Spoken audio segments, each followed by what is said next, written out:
Saints Aaron and Julius of Caerleon are martyrs for the faith, generally assumed to have been executed by the Romans in the year 304, although some sources say a little earlier.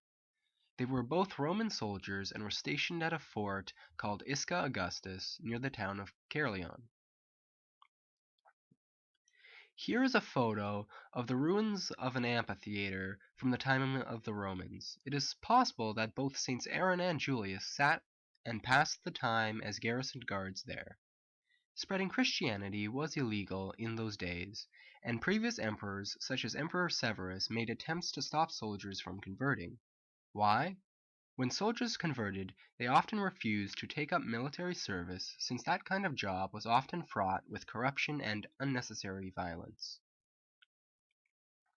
Despite trying their best, the Roman government was unable to stop these two from accepting Jesus. Saint Aaron, who was a Jewish soldier and was so very far from Jerusalem, was on what may have been considered the edge of the known world. Imagine his amazement, hearing that the Messiah had finally come and offered all people salvation and forgiveness of their sins.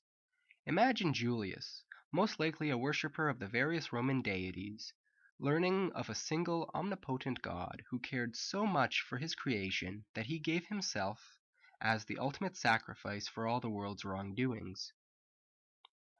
One might consider these realizations similar to the presentation of Jesus to the temple in the Gospel of Luke, with Simeon, an old man who was promised by God that he would finally see the Messiah before he passed away.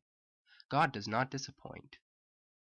It was said that shortly after this, these new converts traveled temporarily to Rome in order to study their faith along with many of the learned Christians there. Why Rome?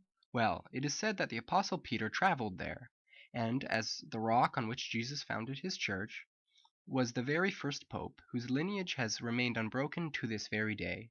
Perhaps one of these learned men of faith that they met was the pope at the time, St. Marcellinus, although we may never know for sure.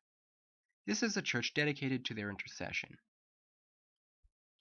Unfortunately, you can't dodge the draft forever, and at some point in the year 304, their military superiors found out and demanded they renounce their faith on the pain of death. Remaining steadfast, they underwent torture and were executed. In the 9th century AD, it was said that a matrium was built on the spot depicted. Such a structure was a memorial for these two saints' willingness to give up their earthly lives for the life eternal. Saints Aaron and Julius of Caerleon, pray for us. Also, I forgot to add, traditionally their feast day is the 1st of July, although it is often celebrated on the 22nd of June in the Catholic Church.